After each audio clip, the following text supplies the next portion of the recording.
Zikir paling afdal kalau untuk zaman sekarang ini adalah banyak istighfar, banyak salawat kepada Nabi sallallahu alaihi wasallam.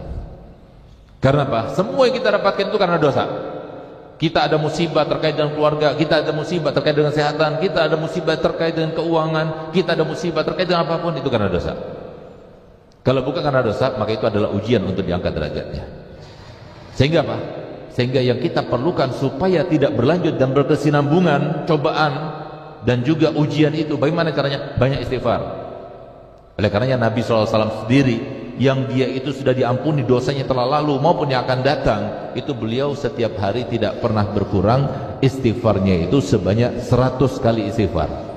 Oleh karenanya kalau kita habis subuh itu biasanya zikir kita setelah baca wiridul latif itu baca la ilaha illallah malikul haqqul mubin 100 kali. Itu murahkan rezeki.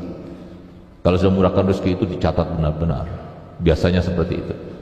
Tapi kalau cuma ngampuni dosa kurang antusias gitu. Itu la ilaha illallah malikul mubin. Udah itu masya Allah la quwata illa billah 100 kali. Untuk apa? Katanya kalau baca masya Allah la quwata illa billah 100 kali, maka semua kenikmatan yang kita dapatkan tidak akan dicabut oleh Allah Ta'ala. Jadi anti bangkrut itu. Masya Allah la quwata illa billah, kalau kita baca itu anti bangkrut. Jadi terus bertambah, nggak berkurang tapi bertambah.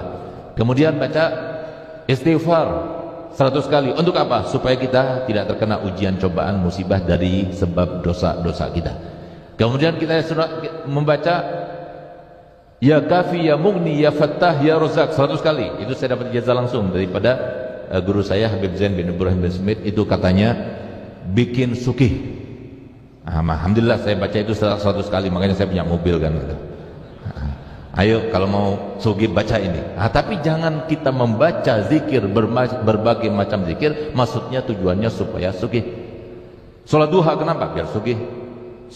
Baca surat Waqiah kenapa? Biar sugih. Baca surat Muluk pada malam hari kenapa? Biar sugih. Jangan. Itu otomatis kita dapatkan. Tapi niat utamanya itu adalah mendekatkan diri kita kepada Allah. Ini yang kita lupakan. Jadi apapun yang kita lakukan daripada zikir, ucapan, tindakan, semuanya itu tujuan kita itu adalah Allah. Yang kita inginkan, yang kita tuju, yang kita harapkan, yang kita dambakan daripada berbagai macam permintaan, itu semuanya datang dari Allah. Ini yang harus kita ketahui, yang kita yakini benar-benar. Orang itu nggak lengser dari jabatannya kecuali karena Allah.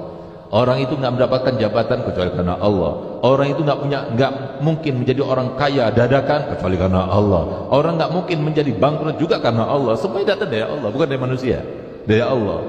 Ini kesempatan kita untuk berdekat diri kepada Allah.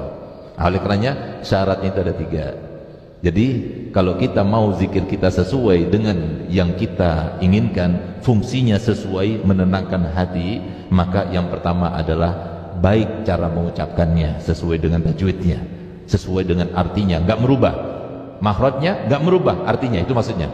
Yang kedua, kita harus mengetahui dengan artinya. Insya Allah yang akan datang, edisi yang akan datang, kita akan cetak sesuai dengan yang kita tulis pada waktu itu, khusus untuk wiridul latif. Jadi wiridul latif itu bukan bacanya 2 minggu sekali, tidak. Wiridul latif itu bacanya setiap habis sholat subuh. Coba rasakan, silahkan yang baca wiridul latif setiap hari habis sholat subuh seperti yang sekarang kita laksanakan 3 bulan, coba rasakan. Lebih sukih, lebih tenang hidupnya, lebih jauh daripada musibahnya. Insya Allah seperti itu. Itu yang akan terlaksanakan. Apa? Itu janji Allah, tidak mungkin luput, tidak mungkin salah. Kemudian yang ketiga, harus hadir hati kita. Ini juga penting. Karena apa? Pernah suatu waktu datang Nabi Musa alaihissalam, didatangi oleh salah satu umatnya. Datang dia, wahai Nabi Allah, aku punya hajat, mintakan kepada Allah Ta'ala untuk supaya kabulkan. Baik, aku bermunajat untukmu. Bermunajatlah Nabi Musa. Dapat jawaban, disuruh dia itu membaca doa ini. Dibaca doa itu, tapi nggak kabul-kabul. Sampai setahun lamanya nggak kabul-kabul. Setelah setahun kemudian datang kepada Nabi Musa lagi. Galia Nabi Musa, sampai sekarang aku baca doa yang kau berikan, tapi sampai sekarang juga tidak terkabul juga. Apa kata Nabi Musa? Gal baik, aku akan tanyakan kalau nanti aku bermunajat pada Allah Ta'ala, karena beliau kalimullah. Akhirnya apa? Pada malam harinya ketika bermunajat pada Allah Ta'ala, ternyata Nabi Musa lupa. Sampai akhir munajatnya Nabi Musa tidak ingat kepada perkataan atau terkaitan sama orang itu, lupa. Tapi lihat siapa yang mengingat? Allah. Tidakkah engkau diminta oleh salah satu umatmu untuk supaya menanyakan kenapa aku berdoa tapi tidak dikabulkan. Coba lihat. Nabi Musa lupa, Allah tidak lupa. Biar kita paham kalau kita terkait dengan Allah, Allah tidak akan melupakan kita. Subhanallah. Gal iya ya Rabb, kenapa saya sudah berikan sesuai dengan yang kau ajarkan kepadaku untuk sampaikan kepada dia, tapi dia sudah membacanya selama 1 tahun tapi tidak dikabulkan. Apa jawaban Allah Ta'ala? Wahai Musa, kalau seumpama dia itu meminta kepadaku dengan keseluruhan jiwanya dan hatinya, pasti aku kabulkan dengan 1 doa saja. Bagaimana aku harus kabulkan dia? Sedangkan dia berdoa selama 1 tahun lamanya, tapi hatinya berada di kambing-kambingnya. Akhirnya apa? Dia tidak dikabulkan. Itulah kita sekarang ini. Sambil baca doa, sambil lihat HP, sambil WA-an. Bagaimana mungkin itu semuanya? Jangan kita katakan, oh saya ini perempuan, Beb. Kan perempuan itu otak kanan ke otak kirinya berjalan, Beb. Walaupun memang hebat perempuan itu. Perempuan itu sambil ngulak-ngulak, sambil teleponan bisa. Bahkan kemarin saya melihat, Masya Allah, ada seorang yang turun dari bis kuning, itu turun sambil telepon, turun. Masya Allah, tepat turunnya, nggak jatuh lagi. Perempuan ternyata. Kalau laki-laki nggak bisa seperti itu. Lebih fokus dia. Perempuan itu bisa mengerjakan beberapa sekaligus, itu langsung bisa. Tapi kalau zikir nggak bisa seperti itu. Harus karena Allah. Jadi kalau kita itu baca zikir itu, lihat artinya apa. Bismillahilladzi la yadurru ma'asmihi syai'un fil ardi wala fis sama' wa huwas samiul alim. Dengan nama Allah, tidak ada satupun di bumi ini yang berbahaya, yang membahayakan saya, kecuali dengan izin Allah. Dan dia maha mengetahui, maha mendengar. Nikmat kalau kita baca itu, yang kita baca tadi, kemudian kita tahu artinya. Kita hadirkan, oh berarti yang memberikan rezeki itu adalah Allah. Oh berarti yang memberikan bahagia itu adalah Allah. Itu maksudnya zikir itu.